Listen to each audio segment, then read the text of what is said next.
प्यारे बच्चों, आज हम पढ़ेंगे भाषा एवं व्याकरण। भाषा एवं व्याकरण, जिसे हम अंग्रेजी में लैंग्वेज एंड ग्रामर भी कहते हैं।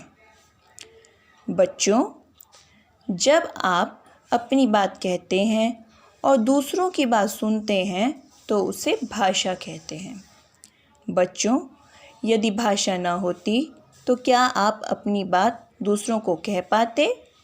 जैसे भाषा के द्वारा ही आपकी दादी नानी आपको कहानी सुनाती है, भाषा के द्वारा ही आपकी अध्यापिका आपको पढ़ाती हैं, भाषा के द्वारा ही आप अपनी कॉपी पर लिख पाते हैं। इसीलिए विचारों को बोलकर या लिखकर दूसरों को समझाना ही भाषा है। विचारों को बोलकर या लिखकर दूसरों को समझाना ही भाषा है। जैसे कोई पढ़ता है, कोई लिखता है या कोई सुनता है, यह सब भाषा के कारण ही संभव हो पाता है। भाषा के प्रकार। बच्चों, भाषा के कितने प्रकार होते हैं? भाषा के 2 प्रकार होते हैं। पहला मौखिक भाषा, दूसरा लिखित भाषा। मौखिक भाषा, बोली जाने वाली भाषा। जैसे आपकी मम्मा आपको जब खाने पर बुलाती हैं तो वह बोलकर बुलाती है। प्रधानमंत्री जी भाषण बोलते हैं। आप टीवी देखते हैं, वह सुनते हैं, यह सब भाषा के अंतर्गत ही आता है। अर्थात अपने भावों को बोलकर प्रकट करना ही मौखिक भाषा है। दूसरा लिखित भाषा, लिखी जाने वाली भाषा।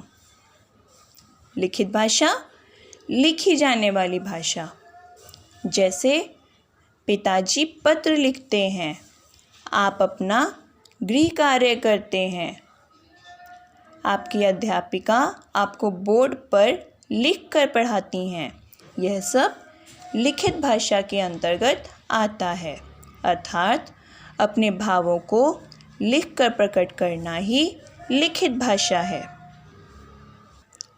बच्चों, अलग अलग राज्यों में भिन्न भिन्न प्रकार की भाषाएं बोली जाती हैं।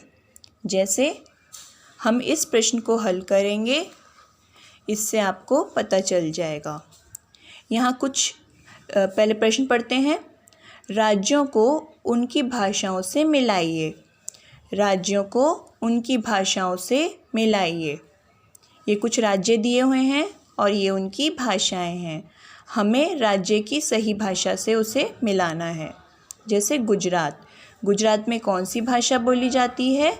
गुजराती। तो गुजरात को गुजराती से मिलाएंगे। तमिलनाडु, तमिलनाडु में कौन सी भाषा बोली जाती है? तमिल। तो तमिलनाडु को तमिल से मिलाएंगे। राजस्थान, राजस्थान में कौन सी भाषा बोली जाती है? राजस्थानी। तो राजस्थान को राजस्थानी से मिलाएंगे। बंगाल, बंगाल की भाषा बंगला। बंगाल की भाषा बंगला। पंजाब, पंजाब की भाषा पंजाबी। पंजाब की भाषा पंजाबी। अब देखिए, इससे आपको पता चल गया होगा कि कैसे अलग अलग राज्यों में अलग अलग भाषाएं बोली जाती हैं। अब देखिए व्याकरण। व्याकरण किसे कहते हैं?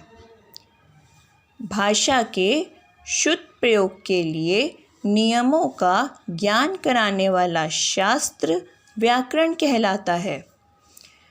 भाषा के शुद्ध प्रयोग के लिए नियमों का ज्ञान कराने वाला शास्त्र व्याकरण कहलाता है। ठीक है। एक चीज़ और बच्चों, भारत की राजभाषा हिंदी है। भारत की राजभाषा क्या है? भारत की राजभाषा हिंदी है। बच्चों, आज का आपका गृह कार्य है, भाषा किसे कहते हैं, भाषा के कितने रूप होते हैं, व्याकरण किसे कहते हैं। इन सभी प्रश्नों के उत्तर आपको रफ कॉपी में लिखने हैं। और जैसे कि मैंने आपको पहले भी बताया था बच्चों, आपको अपनी कॉपी ज़रूर बनानी है और उसमें अपने सारे गृह कार्य करने हैं। फिर जब आपका स्कूल खुलेगा उसी आधार पर आपको नंबर दिए जाएंगे और आपका टेस्ट होगा। ठीक है, बाय।